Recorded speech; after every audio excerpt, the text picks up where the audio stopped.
আসসালামু আলাইকুম। চলে আসলাম নতুন আরও একটি ভিডিও নিয়ে। আশা করি সবাই ভালো আছেন।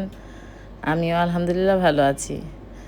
তো এই কলমি শাকগুলি আমাদের ছাদ বাগানের।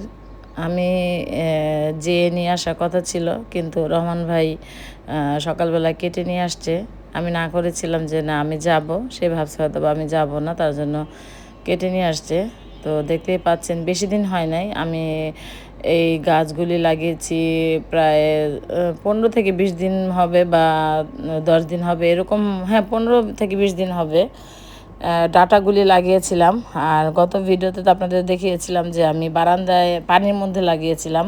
তো পানিটা একটু তাড়াতাড়ি হয় না, একটু দেরি করে হয়, কিন্তু মাটির মধ্যে যে এগুলি লাগিয়েছিলাম বিশাল বড় ড্রামের মধ্যে, তো সেগুলি মাশাআল্লাহ অনেক সুন্দর হয়েছে। আর কিছু ঢেঁড়স দেখতেই পাচ্ছেন। তো আরও কিছু ঢেঁড়স, আসলে ঢেঁড়সগুলি একদিনে হয় না, একদিন হয়, তারপরের দিন আবার হয়, এরকম করে ঢেঁড়স গাছের ঢেঁড়সগুলি হয়। তো যাই হোক, আজকে আমি এই কলমি শাক ভাজি করব। আর এদিক দিয়ে আমি কি বলে এটা, বাইলা মাছ বলে। আর কোন দেশে কি মাছ বলে জানি না, তবে আমরা বাইলা মাছ বলে থাকি। সবগুলি একই সাইজের বাইলা মাছ। তো ঈদের আগে মাছগুলি আনা হয়েছিল। এখন ঈদের পরে যেহেতু প্রতিদিন মাংস খেতে ভালো লাগে না, তো আপনাদের ভাইয়া জন্য আর কি এই বাইলা মাছটা রান্না করব। তো যেহেতু অনেক দিন হয়েছে, তাই আমি একটু ভেজে রান্না করব। কারণ এতদিন পরে ফ্রিজ থেকে মাছটা বের করছি, হয়তো খেতে ভালোও লাগে নাও লাগতে পারে, তার জন্য ভাবছি যে একটু ভেজেই রান্না করি। তো এখানে একটু হলুদ মরিচ লবণ দিয়ে মেখে নিচ্ছি। তবে আমি খাওয়ার পরে ভয়েস দিচ্ছি, যেহেতু বাইলা মাছগুলি এত মজা হয়েছে বলার বাহিরে। আর বাইলা মাছ আমার অনেক পছন্দ, আমার খুব ভালো লাগে। তো আমি আসলে ছোট্ট একটা ফ্রাই প্যানের মধ্যে ভেজে নিয়েছি আর কি। তো দেখতেই পাচ্ছেন ফ্রাই প্যানটা কিন্তু খুবই ছোট। তো আমি অফ ক্যামেরায় বাকিগুলি ভেজে নিয়েছি, যেহেতু আমার হঠাৎ করে মোবাইলটা একটু বেশি গরম হয়ে গেলে কিন্তু মোবাইল অফ হয়ে যায়, কিছুক্ষণ চালানো যায় না আর কি। তো তাই আর কি মাঝখানে আমার মোবাইলটা অফ হয়ে গিয়েছিল। তো আমি কিন্তু মাছগুলি ভেজে নিয়েছি। আর আমি এখন রান্না করছি সরিষার তেল দিয়ে। আপনারা চাইলে এখানে সয়াবিন তেলটা ব্যবহার করতে পারেন। আর এই যে কলমি শাকটা কিন্তু অফ ক্যামেরায় কুচি কুচি করে কেটে নিয়েছি, এখানে কোনো পানি নাই। তো দেখতেই পাচ্ছেন এখানে আমি এক ফোঁটাও পানি দিব না। 4-5টা কাঁচামরিচ আর লবণ দিলাম আমি, আর এখানে কিছুই দিব না। আজকে শাকটা আপনারা দেখতে থাকুন কিভাবে ভাজি করি। একদম অল্প তেলের মধ্যে আমি আজকে ভাজি করব, কোনো পানি ছাড়া। শাক কিন্তু অনেকে সিদ্ধ করে পানি দিয়ে, কিন্তু আমি পানি দিব না। কলমি শাকে পানি না দিলেও হয়। তো এদিক দিয়ে কিন্তু আমি কড়াইয়ের মধ্যে পেঁয়াজ দিয়ে দিলাম। বেশ কিছুটা পেঁয়াজ দিয়ে আমি একটু ভেজে নিচ্ছি। তো পেঁয়াজগুলি একটু মোটা মোটা কাটা হয়েছে, তার জন্য কিন্তু আমি একটু খুন্তি দিয়ে ভেঙে দেওয়ার চেষ্টা করছি আর কি। আর এখানে দিয়ে দিলাম হাফ চা চামচ আদা রসুন পেস্ট। তো বাইলা মাছটা যেহেতু আমি টমেটো দিয়ে রান্না করব, তাই কিন্তু আমি আদা রসুন পেস্ট দিয়েছি। তো যাই হোক, এখন আমি ভালো মতো ভেজে নিচ্ছি। নিয়ে আমি এখানে বড় একটা টমেটো কেটে রেখে দিয়েছিলাম, সেটাই এখন দিয়ে দিলাম। তো এটাকে ভালো মতো কষিয়ে নিব। যেহেতু বাইলা মাছটা কিন্তু নরম একটা মাছ, তার জন্য আমি মাছটাকে পরে দিব আর কি। তার জন্য আমি আগে দিলাম টমেটো দিয়ে, আমি মশলা দিয়ে কষিয়ে নিব। আর এই বালিয়া মাছটা খেতে কিন্তু অনেক মজা, অনেক মজা। যারা আর কি এই ধরনের মাছ খায় তারাই হয়তো বা বুঝবে। তবে আমার শাশুড়ির অনেক পছন্দ ছিল, আমার হাজব্যান্ডের অনেক পছন্দ। আর এদিক দিয়ে কিন্তু আমি শাকটাকে নেড়ে চেড়ে দিচ্ছি। দেখতে পাচ্ছেন নিচে কিন্তু কোনো রকম পানি নাই, আমি কোনো পানি দিই নাই। এটা আমি ছেঁকে একটা চালনের মধ্যে রেখেছিলাম, কোনো পানি নাই। তো আর চেষ্টা করবেন কলমি শাকটা যখন কাটবেন তার আগে ধুয়ে নেবেন, ধোয়ার পরে কাটবেন আর কি।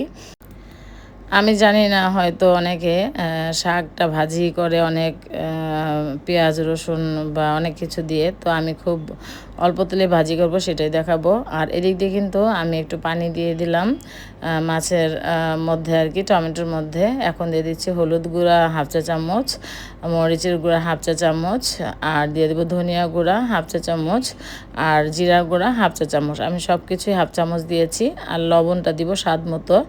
তো যাই হোক, এই যে এই জায়গাটা এসে আমার মোবাইলটা গরম হয়ে বন্ধ হয়ে গিয়েছিল, তার জন্য আমি যে মশলাটা দেওয়ার পরে যে নাড়াচাড়াটা সেটা আপনাদের সাথে শেয়ার করতে পারি নাই। যাই হোক, মশলাটা ওদিক দিয়ে কষানো হচ্ছে আর এদিক দিয়ে কিন্তু শাকটাকে আমি ভালো মতো শুকিয়ে নিচ্ছি। পানি কিন্তু আমি দেই নাই, আবারও বলছি। আর এদিক দিয়ে মাছের ঝোলের তরকারির মধ্যে আমি একটু পানি দিয়ে দিলাম, এটাকে বলক আসলে পরে আমি মাছগুলি দিব আর কি। তো আমার আজকের এই দুইটা সিম্পল রেসিপি আপনাদের কাছে কেমন লেগেছে অবশ্যই কিন্তু কমেন্ট করে জানাবেন। আর আমার মতো কেউ শাক ভাজি করেন কিনা সেটাও জানাবেন। যাই হোক, শাকটা নামিয়ে নিলাম আর এদিক দিয়ে কিন্তু টমেটোর ঝোলের মধ্যে বলক এসে গেছে।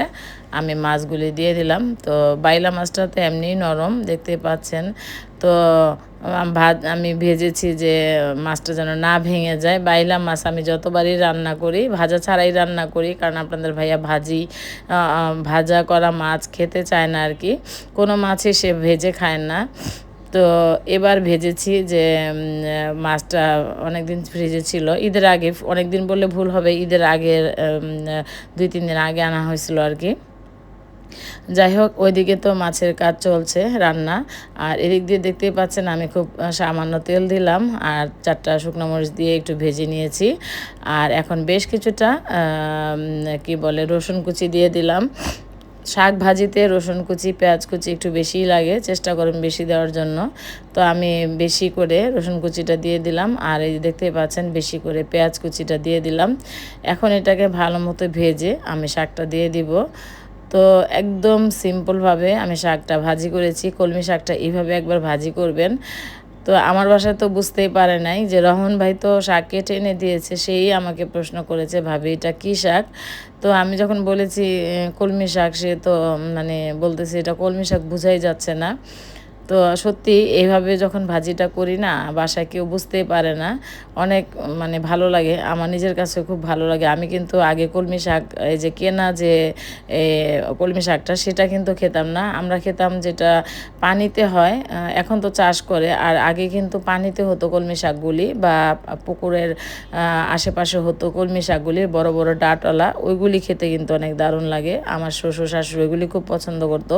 কখনোই এই কলমি শাকটা মানে খেত না, তো আমার ওইভাবে কখনো খাওয়া হয়নি। তবে এই বছর, এই যে 2026 সালে প্রথম আমরা কলমি শাক 3 থেকে 4 বার খেয়েছি। তো আমার কাছে অনেক ভালো লেগেছিল, তাই আমি ডাঁটগুলিকে লাগিয়েছিলাম আর কি ছাদে আর এই বারান্দায়। যাই হোক, 10 টাকা 20 টাকা শাক কিনে এনে আমি অলরেডি কিন্তু 20 টাকা শাক খেয়েও ফেলছি। তো যাই হোক, আমি কিন্তু 20 টাকা কি বলে আর্ন করেছি। অনেকে লাখ লাখ হাজার হাজার টাকা আর্ন করে, আমি এখানে মাত্র 20 থেকে 30 টাকা আর্ন করেছি। এই যে ধনিয়া পাতাটা দেখছেন, আমার ছাদ বাগানের ধনিয়া পাতা, এটাকে বিলাতি ধনিয়া পাতা বলে। তো এই বিলাতি ধনিয়া পাতাটা আমি সকালবেলায় রহমান ভাইকে দিয়ে আনিয়েছি সেই মাছের মধ্যে দেওয়ার জন্য। তো আর এই তো আমাদের শাক। তো যাই হোক, এই দুইটা রেসিপি আপনাদের কাছে কেমন লেগেছে? গরমের মধ্যে এই ধরনের খাবারগুলি খেতে কিন্তু দারুণ লাগে। যেহেতু অনেক গরম পড়েছে, চেষ্টা করবেন কম তেল কম মশলা দিয়ে খাওয়ার জন্য। হয়তো অনেকে ভাববেন যে কম তেল দিলে হয়তো খাবার স্বাদ হয় না, না, অবশ্যই চেষ্টা করবেন কম তেল দিয়ে রান্না করে খেয়ে দেখবেন যে অবশ্যই মজা হয়। আমরা খাই যে আমাদের কাছে কিন্তু একটুও খারাপ লাগে না, অনেক ভালো লাগে। যাই হোক, অনেক কথা বলে ফেলেছি, কথায় ও কাজে যদি ভুল হয় ক্ষমা সুন্দর দৃষ্টিতে দেখবেন। সবাই ভালো থাকবেন, সুস্থ থাকবেন, আমার জন্য আমার পরিবারের জন্য দোয়া করবেন। আজকের মতো বিদায় নিচ্ছি। আল্লাহ হাফেজ, আসসালামু আলাইকুম।